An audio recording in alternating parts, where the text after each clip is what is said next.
Hello viewers, দিলন Sohel বলছি। ইতিপূর্বে এই সাউন্ড কার্ডের আনবক্সিং পার্ট শেষ করেছি। আপনি যদি ভিডিওটি না দেখে থাকেন তাহলে ডেসক্রিপশনে লিঙ্ক থেকে দেখে নিতে পারেন অথবা উপরের এখানেও ক্লিক করতে পারেন।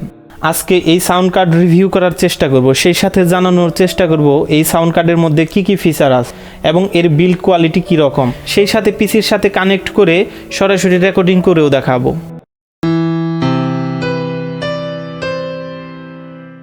সো গাইজ, এই হচ্ছে আমাদের Focusrite 2i4 অডিও ইন্টারফেস। যথেষ্ট ভালো, দেখতে খুবই স্টাইলিশ লুকের। ইন্টারফেসটির ফুল বডি কোনো প্লাস্টিক দিয়ে তৈরি করা হয়নি, এটা পুরোটাই অ্যালুমিনিয়াম দিয়ে তৈরি করা হয়েছে, যার কারণে এটি খুবই শক্তপোক্ত। আমার ব্যক্তিগত কাজের সাউন্ড কার্ডটি ব্যবহার করে দারুণ ভালো লেগেছে। আমার বিশ্বাস এটি আপনাদের হাতে থাকলেও আমার মতো মন কেড়ে নেবে। ডিভাইসটির নিচের দিকে রাবার প্যাড লাগানো রয়েছে, যাতে আপনি এটি কোথাও রাখলে পিছলে না যায়। তো ফ্রেন্ডস, আমি প্রথমেই এর সামনের দিকের ইনপুটগুলো নিয়ে বলার চেষ্টা করব। আপনারা সবার প্রথমে দেখতে পাচ্ছেন এটার দুটি ইনপুট। প্রথমটি আপনার মাইক্রোফোনের জন্য এবং পরেরটি অন্য কোনো ইনস্ট্রুমেন্ট যেমন গিটার বা মিডি কিবোর্ডের জন্য ব্যবহার করতে পারেন। দুটি ইনপুটের কাছে আলাদা আলাদা গেইন কন্ট্রোল করার নব রয়েছে, যা থেকে আপনি খুব সহজে গেইন কমাতে বা বাড়াতে পারবেন। ইন্টারফেসটি একটি বড় ফিচার হচ্ছে ইউএসবি পোর্ট থেকে অল্প পাওয়ার নিয়ে সেটাকে বুস্ট করে 48 ভোল্টে রূপান্তরিত করতে পারে, যা থেকে আপনি খুব অনায়াসে অনেক ভালো মানের সাউন্ড রেকর্ড করার কাজে ব্যবহার করতে পারবেন। এই বাটনটি প্রেস করে দিলেই এটা আপনার মাইক্রোফোনে 48 ভোল্টের পাওয়ার নিয়ে নেবে। আমাদের স্টুডিও কন্ডেন্সার মাইক্রোফোনগুলোতে 48 ভোল্টের ফ্যান্টম পাওয়ারের প্রয়োজন হয়। আপনি শুধু এই ইন্টারফেসটি ইউএসবি কেবল দিয়ে পিসিতে কানেক্ট করে দিবেন, ব্যাস। ডিভাইসটি ইউএসবি কেবলের ভিতর দিয়ে পাওয়ার টেনে নেবে, যার কারণে আপনার আলাদা কোনো পাওয়ার কেবল কানেক্ট করার ঝামেলা নেই। তাই বলে আপনার ইউএসবি পোর্টের কোনো প্রকার ক্ষতি করবে না এটি।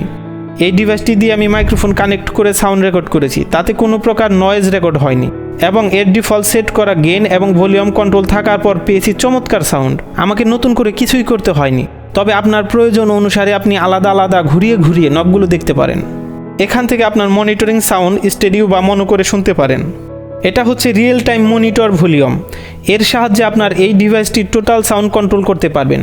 মানে এটার আউটপুটে যে সাউন্ডগুলো বের হয়ে যাবে, যেমন স্টুডিও সাউন্ড মনিটর বা এর সাথে যদি আপনি হেডফোন কানেক্ট করে রাখেন, সব সাউন্ড এখান থেকে আপনার প্রয়োজন অনুযায়ী কমাতে বা বাড়াতে পারবেন।